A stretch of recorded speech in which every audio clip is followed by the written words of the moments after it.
Conversamos en estos momentos con Carlos Caro, abogado penalista. Gracias por acompañarnos. Bienvenido a RPP. ¿Qué tal, Tatiana? ¿Cómo le va? Doctor Caro, buenas noches. Buenas noches, ¿me escucha?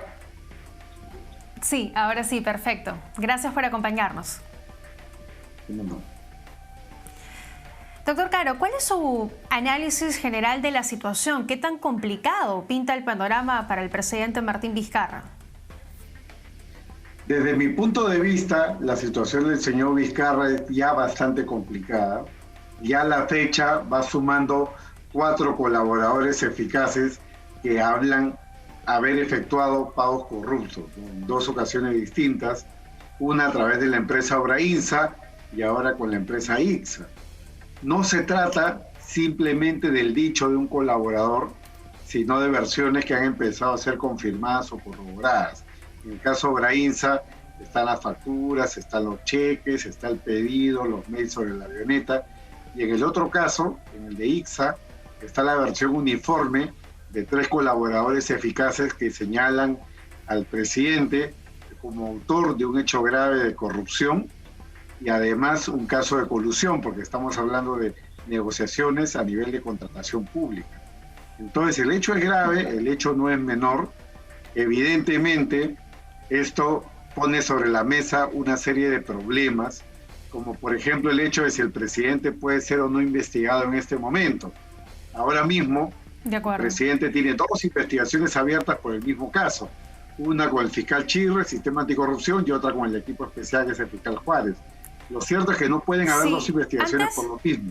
Ambas van a tener que acumularse, antes de ahondar, va a tener que aplicarse ahí la regla de competencia. En ese tema, porque... De acuerdo, porque hay varias investigaciones y hay varios equipos, además fiscales, en medio de esto, pero el presidente Martín Vizcarra hace bastante énfasis en que son aspirantes a colaboradores eficaces. Y me gustaría brevemente hacerle la consulta. ¿Cambian algo si son aspirantes, si ya son colaboradores eficaces? ¿Cuál es la diferencia? Sí, como dice ya la jurisprudencia, el concepto aspirante no existe en la ley. Es una, digamos, elocución coloquial, locución que se puede utilizar en el lenguaje del día a día, lenguaje común, pero jurídicamente no existe el concepto de aspirante. Todos son colaboradores eficaces. Muy distinto es que el colaborador logre el beneficio al final del proceso. El beneficio no se lo da la fiscalía, el beneficio se lo tiene que dar el juez a través de una sentencia homologada, como pasó con el caso de Pinchi Pinchi en su día, en el caso Montesino Fujimori. Entonces, no se puede hablar de aspirantes como una forma de denigrar o quitarle peso o importancia al dicho del colaborador eficaz. Evidentemente, todo lo que diga el colaborador eficaz puede estar bajo sospecha y tiene que ser objeto de corroboración y confirmación. Por ese motivo, el solo dicho del colaborador no aporta mucho. Esto tiene que venir confirmado por otras pruebas, que es lo que se ha estado viendo en estos días, ¿no? Por ejemplo, en el caso de Obrainsa, exacto, eso es las lo facturas, importante. los cheques, la desbancarización, etc. Claro, que aporten evidencia que puedan fortalecer a esas denuncias. Ahora, son 5 colaboradores eficaces, según ha dicho esta tarde el fiscal Vela, que apuntan además en una misma dirección. ¿Es un caso sólido o estamos hablando, como dice el presidente Vizcarra, de un tema de conspiración en su contra? Claro, la teoría de la conspiración siempre es un argumento que utilizan los imputados por casos de corrupción, pero la conspiración la tiene que probar él. O sea, si el señor Vizcarra considera que debe defenderse con esa idea, él tiene que probar la conspiración. Evidentemente, la Fiscalía lo que tiene que probar es el hecho imputado, el acto de corrupción, ¿no?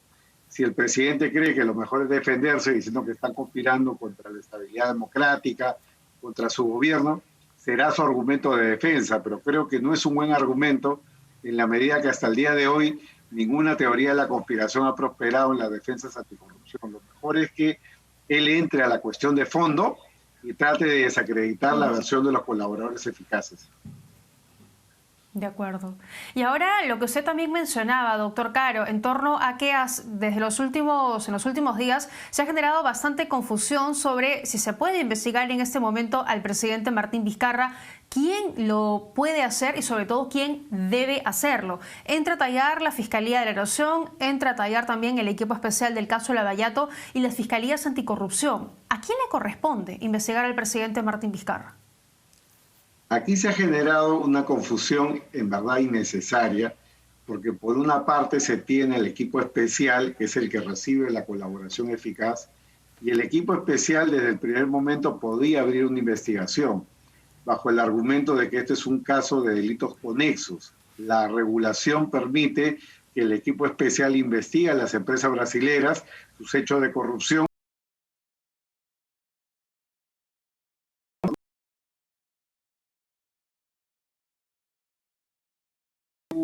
Un fiscal en verdad inexorable, igual que lo del equipo especial para perseguir hechos de corrupción. De hecho, la primera condena por el caso Lavajato proviene del trabajo del fiscal Chirre. Y por otro lado, tenemos al equipo especial que está recibiendo la colaboración eficaz. Creo que en verdad la Fiscalía de la Nación es la que debe de regir las políticas del Ministerio Público, debe de hacer un esfuerzo para que estos dos casos se unan en uno solo, porque de lo contrario lo que se va a generar es victimización. El presidente va a decir que se le está investigando 2 veces por lo mismo, y eso viola una garantía básica del proceso penal, cuál es el principio de prohibición de la persecución múltiple o nevis in idem procesal. De acuerdo. Entonces, en ese sentido, le corresponde a la Fiscalía de la Nación resolver esta situación y unificar ambas partes para que corra solo una investigación. ¿A quién le correspondería en ese caso? ¿Al fiscal Juárez o al fiscal Chirre? Desde mi punto de vista, siendo un caso de corrupción, debería de corresponderle directamente al fiscal Chirre. Ese es mi punto de vista. Evidentemente, el equipo especial piensa distinto. Es más, el equipo especial ha tenido una interpretación hasta donde yo comprendo algo distinta de la fiscal de la Nación, porque la fiscal de la Nación considera que el presidente no puede ser investigado sino a partir de julio del 2021. Por lo que he podido notar y las declaraciones de los fiscales del equipo especial, ellos entienden que el presidente no está premunido porque la Constitución garantiza, y en eso yo sí puedo estar de acuerdo, la Constitución garantiza que el presidente no puede ser acusado. Es decir, no puede haber un requerimiento de pena contra él para pasarlo a juicio oral, pero sí puede ser investigado. Creo que en ese sentido el equipo especial ha sido más innovador que la propia fiscal de la Nación, y ha puesto un paso por delante, porque en el caso del fiscal Chirre, que se ajusta a los parámetros, se entendería de la Fiscalía de la Nación, lo que hay una investigación del hecho, más no del presidente, ¿no? El equipo especial sí está investigando directamente al presidente, porque entendería yo que tiene una interpretación diversa de la fiscal de la Nación. De acuerdo, incluso el fiscal Chirre asegura que va a avanzar con las investigaciones y va a concluirlas antes de julio del 2021, antes que el presidente deje el mandato, porque está hablando efectivamente de los hechos. La fiscal de la Nación, en torno a otras investigaciones, va a empezarlas cuando el presidente deje de ser el mandatario. En ese sentido, y el actuar de la fiscal de la Nación, Zoraida Ábalos, ¿están favoreciendo al presidente Martín Vizcarra? ¿Cómo lo ve usted? Aunque el resultado final sea un favorecimiento, en el sentido de que no se va a tocar al presidente, sino a partir de julio del 2021, cuando cese en su mandato, la fiscal de la Nación ha seguido a pie juntillas la tradición. Ningún fiscal de la Nación ha investigado a ningún presidente durante su mandato. Y eso es lo que dice la fiscal al razonar sobre el caso Swing. En ese caso, ha dicho ella, yo doy un pasito más, declaro que el presidente es un investigado, pero congelo las investigaciones para julio del 2021. Los fiscales anteriores ni siquiera consideraban al presidente como un investigado. Pero en verdad, su salida ha sido, desde mi punto de vista, y lo digo respetuosamente, muy tímida, ¿no?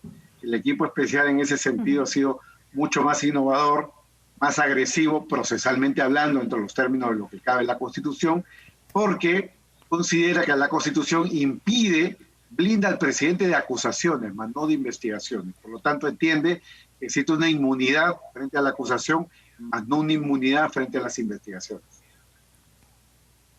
Ahora, la presión sobre los fiscales que están investigando al presidente Martín Vizcarra y al entorno es bastante fuerte. Hay quienes hablan que si hoy Martín Vizcarra no fuera presidente de la República, podría estar enfrentando un pedido de prisión preventiva. Por lo que se conoce en estos momentos, ¿cree que podría ser ese el escenario? A ver, de momento eso sí no sería viable. Él, pese a que pueda tener la condición de investigado por parte del equipo especial, no se puede pedir ninguna detención contra él. ninguna restricción contra su libertad en la medida que es el presidente de la República y está premunido.